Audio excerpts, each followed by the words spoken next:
Bonjour à toutes et à tous. C'est avec une vive émotion que j'ai l'honneur d'ouvrir le colloque des 30 ans du MAGE en l'honneur de Margaret Marouani.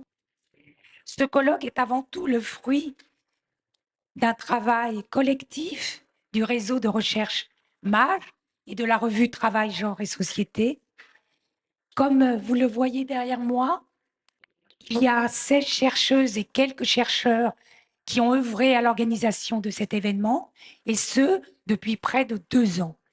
J'aimerais juste souligner le rôle constant d'Alexandre Robert derrière, enseignant à Sorbonne Université, chercheur à l'IREMUS et coordinateur du MAGE depuis 2021, et préciser que l'accueil a été assuré par Camille Gamel, qui est la secrétaire de rédaction de notre revue TGS, ainsi que 3 étudiants et étudiantes du master de recherche de l'UFR de musique et musicologie de Sorbonne Université.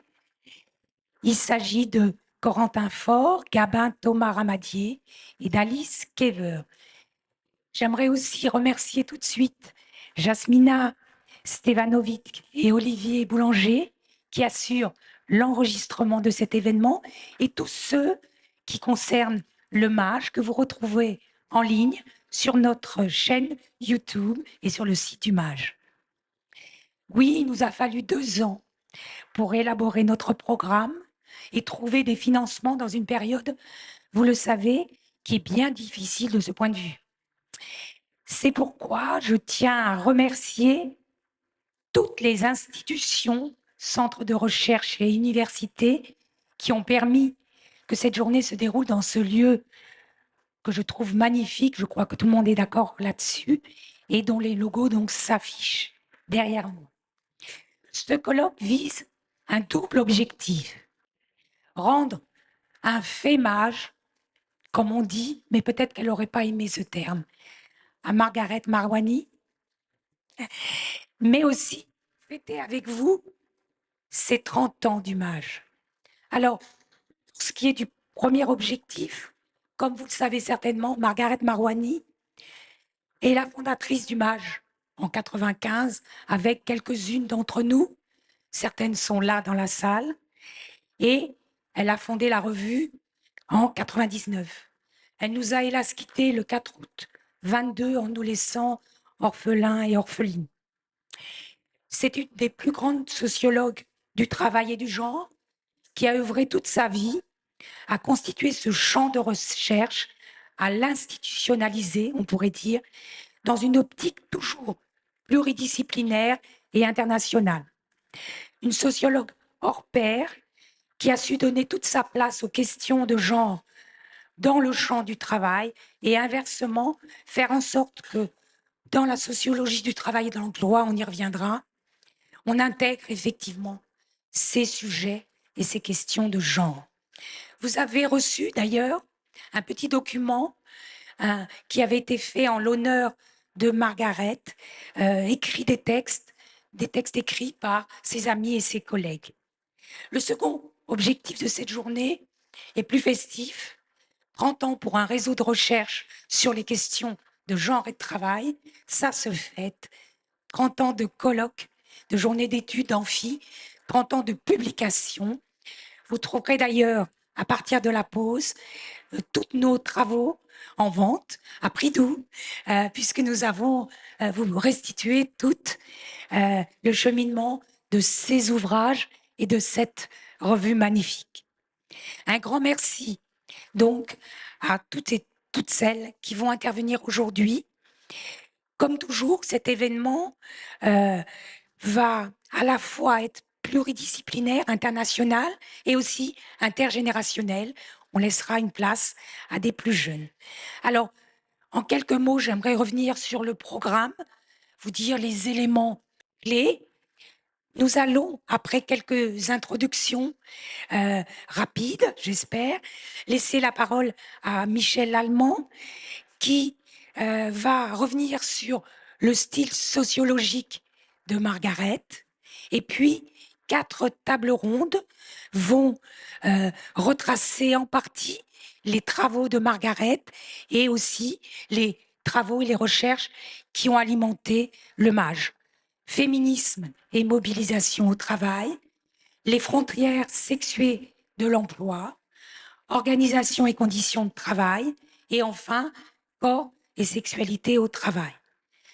Cet après-midi, la secrétaire de la CGT nous fera l'honneur de nous dire quelques mots, donc Sophie Binet, pour nous parler de son point de vue, des apports des recherches féministes et du MAGE, du point de vue de son rôle de dirigeante syndicale, mais aussi féministe. Enfin, comme tout au long de ces 30 ans, l'immense historienne Michèle Perrault nous fera l'honneur de conclure cette journée. Mais un anniversaire du MAGE ne pouvait pas se concevoir sans une dimension culturelle et festive. D'une part, la comédienne Eva Biel nous fera l'honneur de 2 lectures du parcours de Margaret. Et d'autre part, nous terminerons ce colloque avec un pot, bien sûr, et un concert d'une jeune chanteuse, Bro.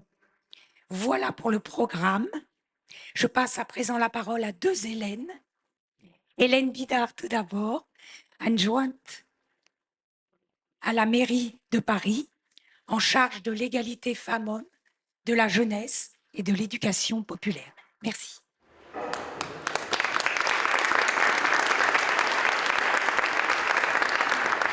Merci beaucoup pour cette introduction. Je remercie le MAGE aussi pour l'organisation de ces 30 ans et de cet événement.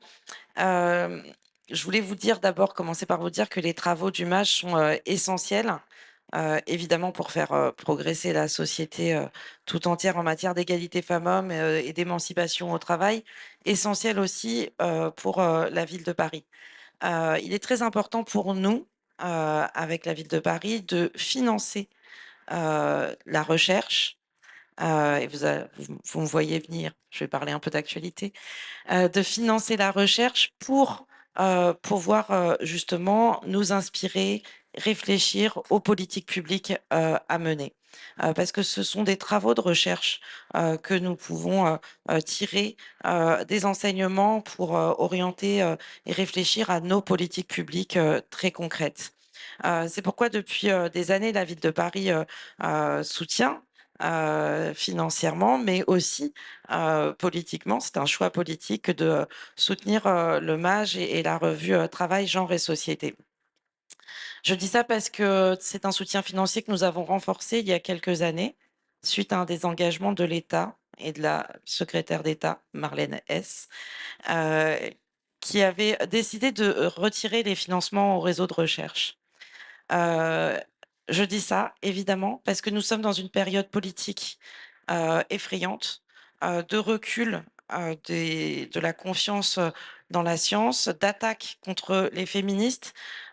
Et c'est une idéologie politique qui se propage, non seulement parce que des seigneurs de la technologie, comme des seigneurs de la tech, comme dit Daen Poli, et des masculinistes au pouvoir, oligarques, décident de propager cette idéologie, mais aussi parce qu'elle se diffuse très largement justement sur les réseaux sociaux et particulièrement chez les jeunes. Et donc c'est très important de continuer bien au contraire ce travail, de continuer le financement de la recherche et de continuer la mobilisation féministe. D'ailleurs, vous remarquerez que ce que ces masculinistes ont en commun, c'est précisément la détestation et des sciences et de la recherche scientifique et des féministes. Alors du coup, le MAGE est à la croisée de, de ce qui peut être aujourd'hui détesté par beaucoup de personnes qui organisent le complotisme et une idéologie d'extrême droite. Mais je dois dire que on sait que le MAGE a des travaux pionniers depuis 30 ans, a mis en lumière beaucoup de choses grâce à Margaret Marouani, cette militante féministe sociologue de l'emploi et du genre. Mais tu l'as très bien dit, et puis je ne vais pas faire voilà, toute la vie de Margaret maintenant, et on aura d'autres occasions. Et donc, je voulais vous dire d'abord que nous avons une bourse d'études de genre de la ville de Paris. D'ailleurs, si des jeunes veulent candidater, c'est possible. Donc il y a une bourse d'études, genre de la ville de Paris et qu'elle se nomme depuis cette année le prix Margaret Marouani. Donc nous avons, institué ça en conseil, de Paris, et que notre deuxième objectif et j'ai eu ma collègue, Laurence Patrice, là récemment, j'ai pu la contacter, sur ce sujet-là. Nous souhaitons qu'un espace dans Paris porte le nom de Margaret Marouani.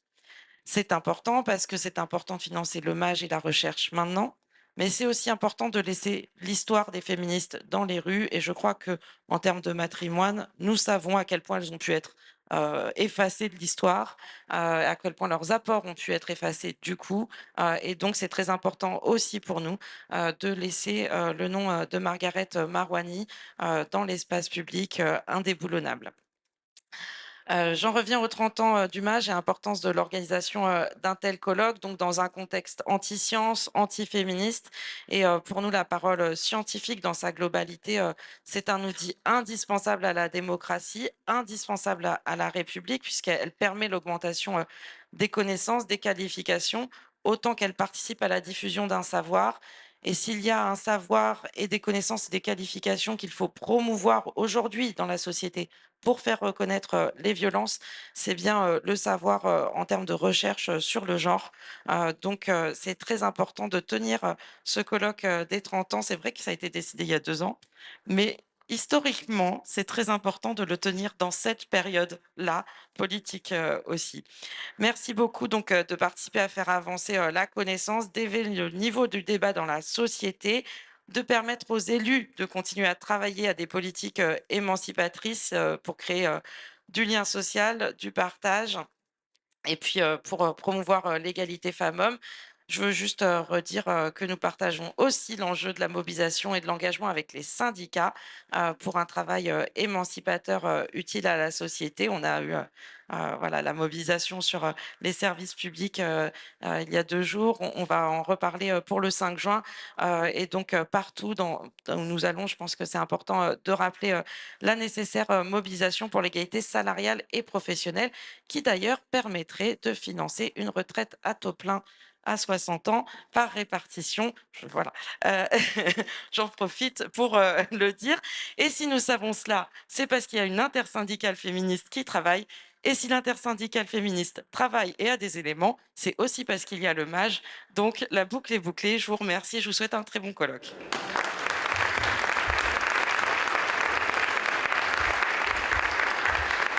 Merci à toi.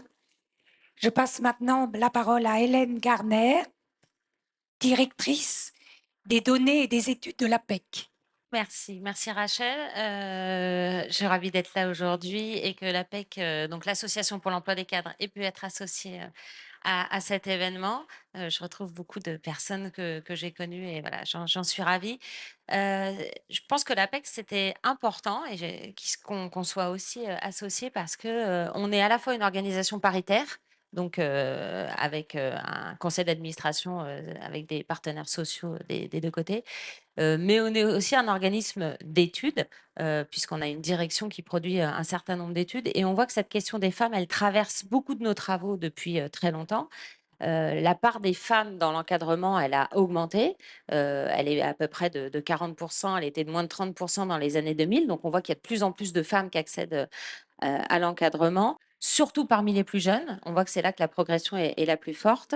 Elles sont plus diplômées, ça c'est une constante hein, quand on regarde l'emploi des femmes et le niveau de qualification. Elles sont plus jeunes, plus diplômées.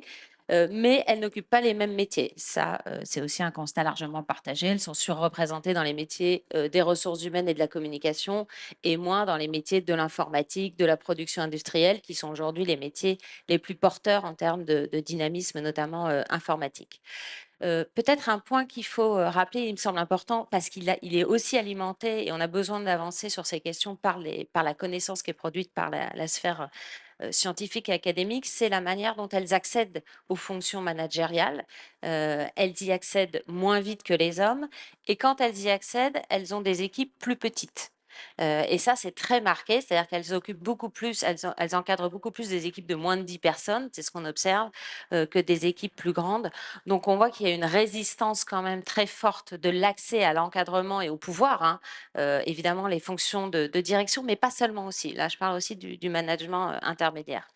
Quand on les interroge sur un éventuel, une moindre appétence ou une moindre ambition professionnelle, c'est faux. Elles sont autant demandeuses de prise de responsabilité que les hommes, ça on l'a aussi montré dans les enquêtes, et pourtant elles y accèdent moins.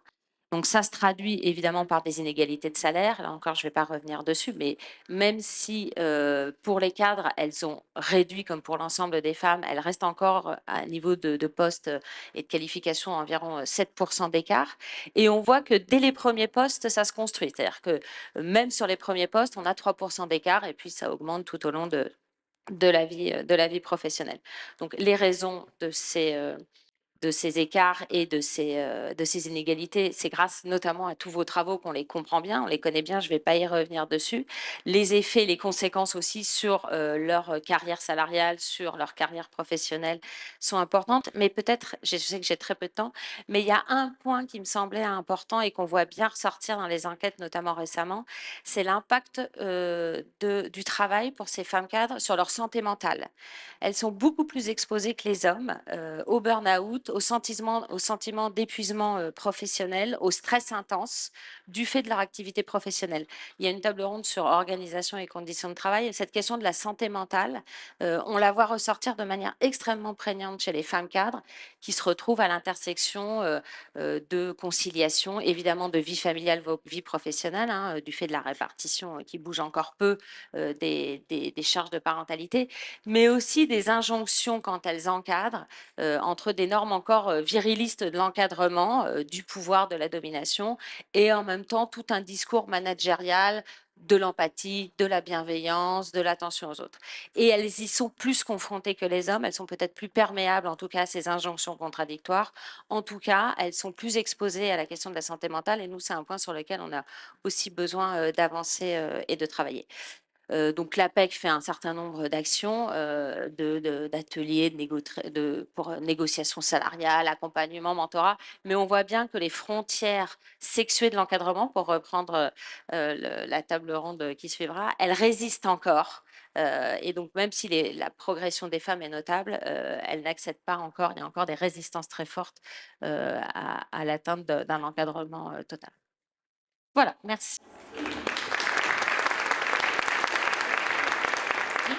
Merci beaucoup. Eh bien, maintenant, on passe la parole aux deux co-directrices du MAGE, Nathalie Lapère et Delphine Say. Merci Rachel.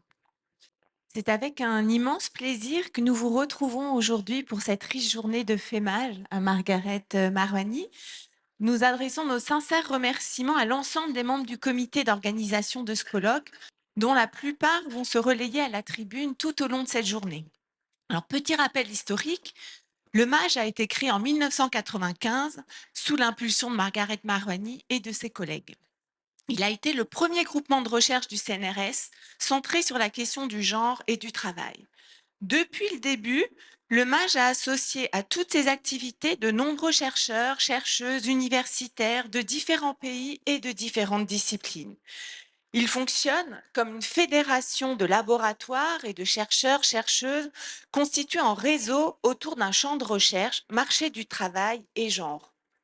Il est devenu officiellement un GDR européen en 2003 et il s'est transformé en 2011 en réseau de recherche international et pluridisciplinaire. Aujourd'hui, 30 centres de recherche et d'universités dans 13 pays sont associés au MAGE. Dans son sillage, Margaret Marouani a fondé la revue Travail, Genre et Société en 1999 et elle l'a dirigée jusqu'en 2017. Le MAGE et la revue sont hébergés au CERLIS depuis 2010. Et c'est grâce au soutien de ce laboratoire, de l'UFR des sciences humaines et sociales et de la mission égalité qu'une salle de l'Université Paris-Cité sur le campus Saint-Germain va être renommée salle Margaret Marouani d'ici quelques mois et en attendant la rue. Margaret avait décidé de nous passer les clés du mage il y a 10 ans et de nous confier la suite de l'aventure. C'était juste après le colloque anniversaire des 20 ans du mage en 2015 où nous avions eu l'honneur d'accueillir la grande Angela Davis. Actuellement, le MAGE est dirigé par 3 co-directrices et nous nous exprimons en leur nom. Donc, une économiste, Rachel Silvera, qui est maîtresse de conférence à Paris-Nanterre et membre du MAGE de la première heure, et 2 sociologues, ma collègue Delphine Serre, professeure à Paris-Cité, membre du CERLIS, et moi-même, Nathalie Lapère, professeure à l'Université de Toulouse Jean Jaurès et membre du CERTOR. Rebecca Rogers, qui est ici présente, qui est historienne à Paris-Cité et membre du CERLIS, nous a également accompagnés dans cette aventure pendant plusieurs années. Le MAGE est un lieu d'élaboration et de circulation des savoirs scientifiques. Ses objectifs sont de diffuser la recherche, partager l'expertise, promouvoir des débats dans, mais surtout en dehors de l'université, vers les sphères institutionnelles, les politiques publiques, les syndicats et les mouvements associatifs et féministes. Pour le dire autrement, le MAGE s'inscrit résolument dans l'écosystème qui gravite autour de l'espace de la cause des femmes. Parmi les temps forts ces dernières années pour le MAGE, nous pouvons citer la sortie de l'ouvrage Le genre au travail, recherche féministe et lutte de femmes, paru aux éditions Sileps en 2021. Son but était justement de faire dialoguer la recherche sur le genre au travail et les mouvements revendicatifs de femmes, notamment féministes et syndicalistes, sur des questions comme l'égalité professionnelle, le numérique ou les violences sexistes et sexuelles. Au MAGE, il s'agit ainsi de diffuser les connaissances produites sur le genre et le travail et de faire entendre inlassablement que l'un ne va pas sans l'autre. Au-delà des manifestations scientifiques, 24 ouvrages ont été publiés, dont 14 en français, mais aussi 10 en anglais, en espagnol, en brésilien, en allemand, en grec, et 53 numéros de la revue Travail, Genre et Société sont parus. 30 années aussi où il s'est agi d'animer des collectifs de recherche et de créer des espaces-temps de la réflexion scientifique à maintes échelles. L'organisation de colloques internationaux, de journées d'études, d'ateliers dans de grands congrès sur le féminisme ou le genre à Nanterre en 2018 ou à Toulouse en 2023 ont coexisté avec les amphis du MAGE qui nous réunissent 3 fois par an à l'amphi Durkheim de la Sorbonne. Autant de moments de partage collectif en toute bienveillance, avec toujours une grande convivialité qui donne envie d'y revenir. Alors certes, les luttes feutrées du monde de la recherche ne nous épargnent pas et le MAGE a subi aussi les postes non remplacés, les institutions qui opèrent des volte-face sans prévenir, un peu au dernier moment, des financements qui parfois se tarissent, au point de devoir lancer en 2017 une opération Sauvons le MAGE. Mais on prend l'énergie de Margaret, ne jamais rien lâcher, se réinventer sans cesse. Margaret nous a aussi appris l'art du contournement. On nous ferme la porte, ce n'est pas grave. On passe par la fenêtre, par le toit, par la cave, par où on peut. Tout ce que nous venons d'évoquer, cela restera toujours essentiel au MAGE. Et nous avons à cœur, collectivement, de le faire perdurer. Voilà, chère Margaret, on continue.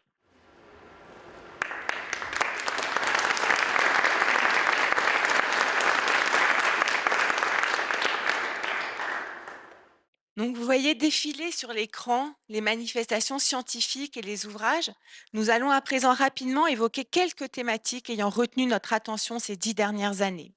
Cette décennie a été celle du renouveau des luttes sociales, féministes et écologistes, où les femmes ont fait entendre leur voix. Au sein des Gilets jaunes, contre les fermetures d'usines, qu'elles travaillent dans les services publics ou le secteur privé, toutes se sont mobilisées pour dénoncer leurs conditions de travail, de salaire et d'emploi. Dans les thèmes forts portés historiquement par le MAGE et que nous continuons à développer, on retrouve les fondamentaux sur la formation, l'emploi, le chômage, les politiques publiques, les salaires, la dimension sexuée du travail, les discriminations. Mais les thèmes explorés par le MAGE se sont également enrichis, déplacés, au gré des crises sociales, politiques et sanitaires, des transformations du capitalisme, de l'émergence de nouveaux questionnements dans le champ de l'art et de la culture ou autour des sexualités au travail. Et ce, dans un contexte mondialisé post-MeToo, où la question des violences de genre et des violences sexistes et sexuelles, au travail, mais partout ailleurs, impose une grille de lecture renouvelée des mécanismes de la domination masculine. Cette dernière décennie, nous avons pris à bras le corps des questions plus ancrées dans l'actualité, qui suscitent des controverses et qui confrontent les écoles de pensée. Nous avons ainsi traité de la question de la réforme des retraites sous l'angle du genre en 2019, à un moment où le Premier ministre présentait les femmes comme les grandes gagnantes de la réforme. Ensuite, plongés en pleine crise du Covid, nous nous sommes intéressés au sale boulot, au moment où de nombreuses professions féminisées étaient mobilisées par la crise sanitaire et amplement applaudies tous les jours. Nulle revalorisation salariale ou symbolique n'a pourtant suivi pour ces femmes investies dans les métiers du soin et du lien aux autres. Cette problématique a fait ensuite écho à une réflexion cruciale que nous avons menée sur les pénibilités caractéristiques des métiers occupés par les femmes, dans de multiples secteurs d'activité. Nous avons montré comment ces pénibilités sont invisibles, largement ignorées aussi par les institutions de prévention et les employeurs.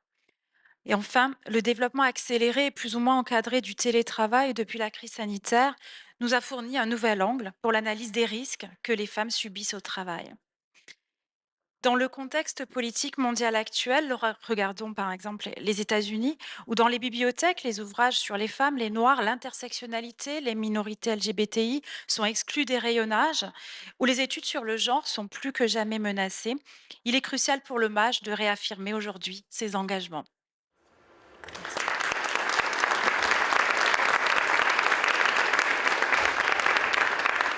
Merci à vous. Et maintenant, je passe la parole à Hyacinthe Ravet et Clotilde Lemarchand pour la revue Travail, Genre et Société. Merci Rachel, bonjour à tous et à toutes. À notre tour avec Clotilde Lemarchand de dire au nom de l'ensemble du comité de rédaction notre immense plaisir à être avec vous aujourd'hui pour honorer la mémoire de Margaret Maruani et de remercier aussi bien sûr toutes les personnes qui ont participé à l'organisation de cette belle fête scientifique et qui contribuent par leur intervention ou leur présence. Margaret, une collègue et une amie, une pionnière des études de genre, une grande dame de la sociologie, elle nous manque beaucoup. Alors oui, nous sommes très émus. Mais aujourd'hui, nous voudrions avant tout souligner ce qui perdure de ses productions scientifiques, sa contribution majeure à la connaissance de nos sociétés, à la sociologie et aux études de genre, grâce notamment à la revue Travail, Genre et Société qu'elle nous a léguée. Au moment de son décès, elle était conseillère éditoriale de la revue, après l'avoir dirigée donc pendant près de 2 décennies et nous avoir transmis la main avec Clotilde Lemarchand en 2018. Nous lui devons beaucoup. Ses travaux, bien sûr, comme on le verra aujourd'hui, mais aussi sa vision de la recherche qu'elle envisageait par le collectif, en créant des oasis dans lesquelles se sentir écouté ou avoir la liberté d'échanger sans crainte des désaccords, ou débattre et proposer des idées nouvelles mises à l'épreuve de la discussion avec d'autres collègues venus d'horizons disciplinaires divers. Tout cela, Margaret l'a insufflé, l'a fait grandir avec détermination, y compris dans les moments difficiles liés notamment aux turbulences dans le soutien des institutions académiques et des bouleversements au sein de l'édition en sciences humaines et sociales. Dans le sillage du MAJ, Margaret a créé la revue Travail, Genre et Société en 1999 et a constitué avec d'autres collègues un comité de rédaction soudé qui s'est bien sûr renouvelé, mais dont plusieurs sont toujours membres. C'est cela la force du collectif transmis par Margaret, se réunir tous les mois, d'abord autour d'un déjeuner animé où adviennent de nouvelles idées, des projets revus sous un angle plus pertinent, griffonnés sur un coin de nappe en papier ou notés à la volée. Et puis à la suite, une réunion d'un après-midi au programme intense où, à tour de rôle, nous échangeons toutes et tous sur l'ensemble des papiers, spécialistes ou non du sujet. Tout le monde lit tout, à la lumière de sa discipline, de ses spécialités, de ses préférences théoriques et de ses observations, car Travail, Genre et Société n'est pas la revue d'une école. Souvent émergent des désaccords, mais dans le respect. De cette dispute intellectuelle doit sortir un point de vue commun sur les textes, ce qui fait la patte de la revue. Nous expérimentons ainsi concrètement la pluridisciplinarité en actes, en nous projetant vers nos lecteurs et lectrices, y compris en dehors du monde académique. Car écrire pour être lu est l'un des adages de Margaret que nous avons fait nôtre, alliant exigence scientifique et accessibilité.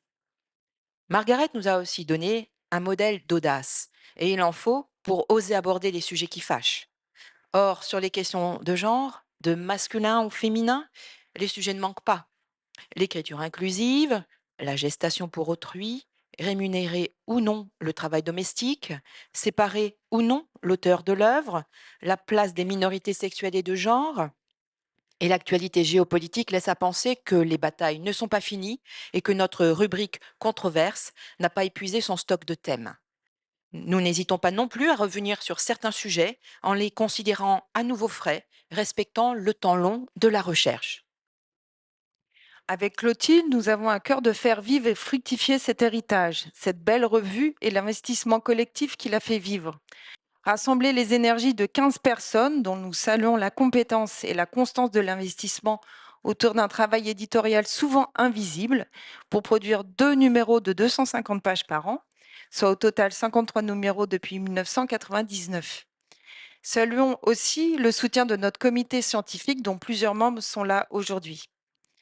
Constitué d'un comité de rédaction composé de sociologues, d'économistes, d'historiens, d'historiennes, de chercheuses et de chercheurs en sciences politiques, en sciences de l'éducation, en musicologie, la revue se donne donc pour objet d'étude les effets du genre dans le monde du travail et les effets des transformations des conditions de travail sur les places des hommes, des femmes et des minorités sexuelles et de genre. Deux convictions nous animent toujours fortement à Travail, genre et société. D'une part, chausser les lunettes du genre permet d'éclairer d'un jour nouveau le monde qui nous entoure, ses pratiques, ses institutions, ses représentations, et donc d'élargir le monde de la connaissance. D'autre part, tirer le fil du travail est un moyen privilégié de comprendre la place des uns, des unes et des autres dans nos sociétés et la reconnaissance relative accordée à chacun, chacune. Ni le genre, ni le travail ne sont des domaines spécialisés. Le travail est notre analyseur du monde social et de ses transformations. Le genre est une grille de lecture d'un monde précisément marqué par le travail, visible ou invisible, rémunéré ou non, émancipateur ou aliénant, qui octroie donc une certaine place, une visibilité et une reconnaissance plus ou moins forte aux membres de notre société. Chaque numéro comporte 5 rubriques. Une première rubrique qui retrace le parcours d'une féministe, d'une figure de la recherche, de femmes et d'hommes politiques, d'artistes, de travailleuses en tout genre. On trouve aussi un dossier et une controverse autour de thématiques variées, souvent au cœur de l'actualité. Ainsi, parmi les dernières publications, des dossiers sur le genre du recrutement, le sexisme au cœur du couple et sur les pénibilités au travail. Une controverse sur l'apprentissage dans l'enseignement supérieur, une autre sur l'excellence scientifique et leurs effets en matière d'opportunités pour les femmes, les autres et les minorités sexuelles et de genre. La revue comporte aussi des articles en mutation spontanément soumis à la revue, ainsi que de nombreux comptes rendus d'ouvrages et des résumés de tous nos articles en 5 langues différentes.